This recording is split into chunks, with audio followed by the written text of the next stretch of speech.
ETF index mutual funds నేర్చుకుని stock మార్కెట్లో రాణించాలనుకుంటున్నారా? వెంటనే ఈ నెంబర్కి కాల్ చేయండి.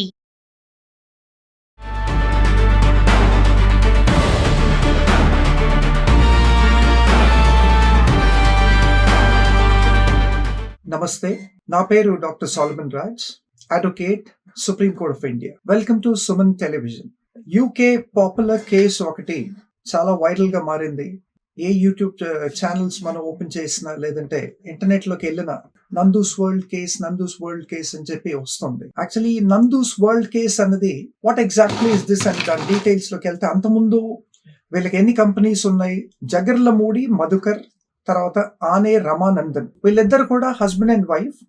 అంతకుముందు ఈ రమానందన్ చెప్పారు, నాకు దాంతో ఏమీ సంబంధాలు లేవు అది ఇది అని చెప్పి. నేను మా హస్బెండ్ యాక్చువల్లీ ఆ కంపెనీ స్టార్ట్ చేశారు, ఆయన యాక్టర్ మేనేజింగ్ డైరెక్టర్, నేను ఎప్పుడో 2025లో రిజైన్ చేశాను అన్నారు. కానీ మొన్న రీసెంట్గా చూసుకుంటే విజయవాడలో ఒక ప్రెస్ కాన్ఫరెన్స్ పెట్టారు. అబౌట్ 39 to 40 విక్టిమ్స్ ఈ ప్రెస్ కాన్ఫరెన్స్ అటెండ్ చేశారు. దాంట్లో వారు కంప్లీట్ డీటెయిల్స్ ఇచ్చారు. ఎప్పుడు కలిశారు, ఎక్కడ కలిశారు, వీరిని ఏ విధంగా వీళ్ళు మనీ ట్రాన్స్ఫర్స్ అన్నవి చేశారు అన్న డీటెయిల్స్ అన్ని కూడా చాలా క్లుప్తంగా మాట్లాడారు. ఇది సాక్షి న్యూస్ లో కూడా వచ్చింది. ఇక్కడ మనం చూసుకున్నట్టయితే జగర్లమూడి మధుకర్ 2023లో ఇండియాకు వచ్చారు. వీళ్ళవి 2 ఆఫీసెస్ ఉన్నాయండి ఇండియాలో. ఒకటి గుంటూరు అరుండల్పేటలో, రెండోది బేగంపేట్ హైదరాబాద్ సప్తగిరి టవర్స్ లో. ఈ గుంటూరులో ఉన్న ఆఫీస్ వీళ్ళ నాన్నగారు, మధుకర్ గారు నాన్నగారు మోహన్ రావు గారు, ఆయన కూర్చొని ఆయన యాక్చువల్లీ అక్కడ నుంచి యాక్టివ్ గా పార్టిసిపేట్ చేసి ఆయన క్యాండిడేట్స్ ఇంటర్వ్యూస్ అది చేసి ఆయన కండక్ట్ చేస్తారు ఇక్కడ నుంచి. దాని తర్వాత UK destiny staffing and recruitment అని ఆ కంపెనీకి వీళ్ళు దాన్ని ఫార్వర్డ్ చేస్తారు. సో 2023లో ఈయన వచ్చిన తర్వాత మేము యాక్చువల్లీ COS ప్రొవైడ్ చేస్తాము యూకేలో, దాని తర్వాత జాబ్ వీసాస్ కూడా ఇష్యూ చేస్తామని చెప్పి ఈయన చెప్పిన తర్వాత చాలా మంది ఈయన కలిసిన తర్వాత వీళ్ళు మనీ ట్రాన్స్ఫర్స్ అయితే చేయడం జరిగింది.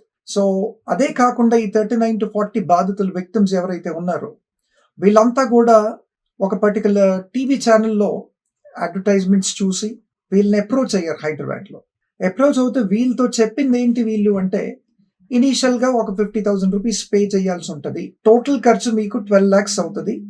ఈ 12 lakhs లో 6 lakhs ఇక్కడ పే చేయాలి, 6 lakhs యూకే రీచ్ అయిన తర్వాత మీరు పే చేయాలని చెప్పి వీళ్ళతో ఒక MOU కూడా ఈ విక్టిమ్స్ తో సైన్ చేయించుకోవడం జరిగింది. ఈ 39 to 40 విక్టిమ్స్ చెప్పడం ఏంటి అంటే, 2 rounds ఆఫ్ ఆడియో ఇంటర్వ్యూస్, దాని తర్వాత few rounds of video interviews ఉంటాయి.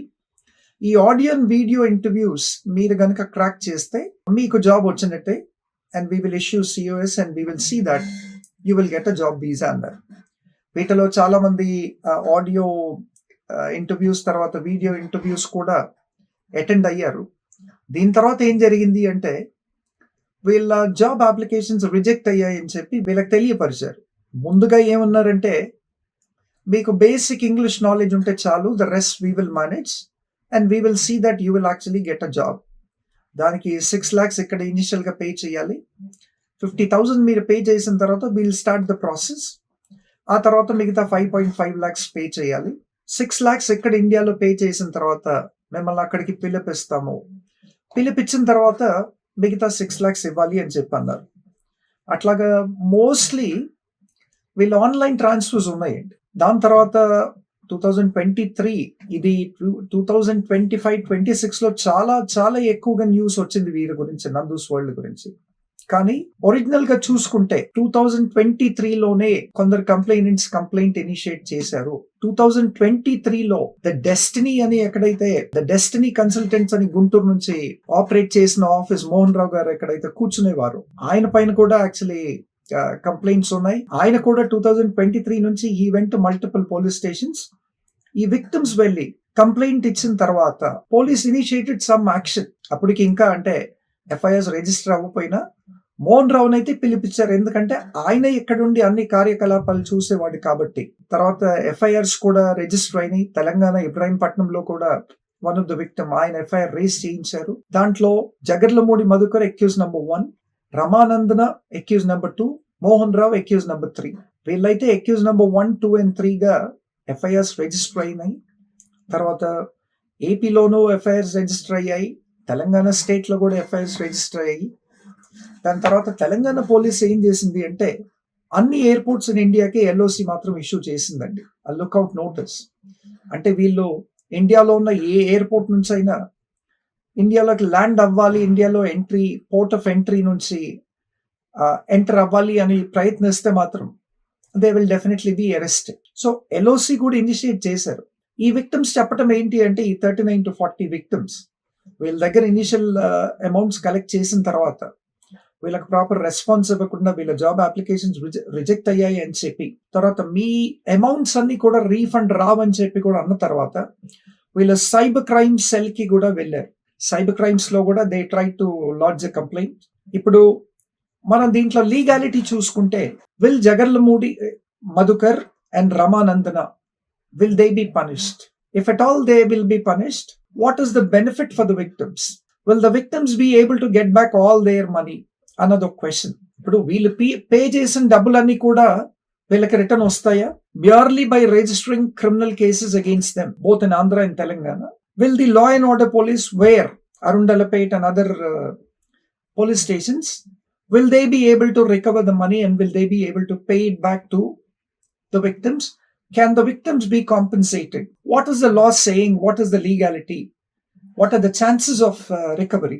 ఇవన్నీ చూసుకుంటే యాజ్ పర్ లా వీళ్ళకి ఇక్కడ పోలీస్ వారు వీరికి న్యాయం చేయాలన్నా, జస్టిస్ చేయాలన్నా కానీ ఈ జగర్లమూడి మధుకర్ తర్వాత రమానందన్ వీళ్ళిద్దరు they are not actually the natives and residents of India.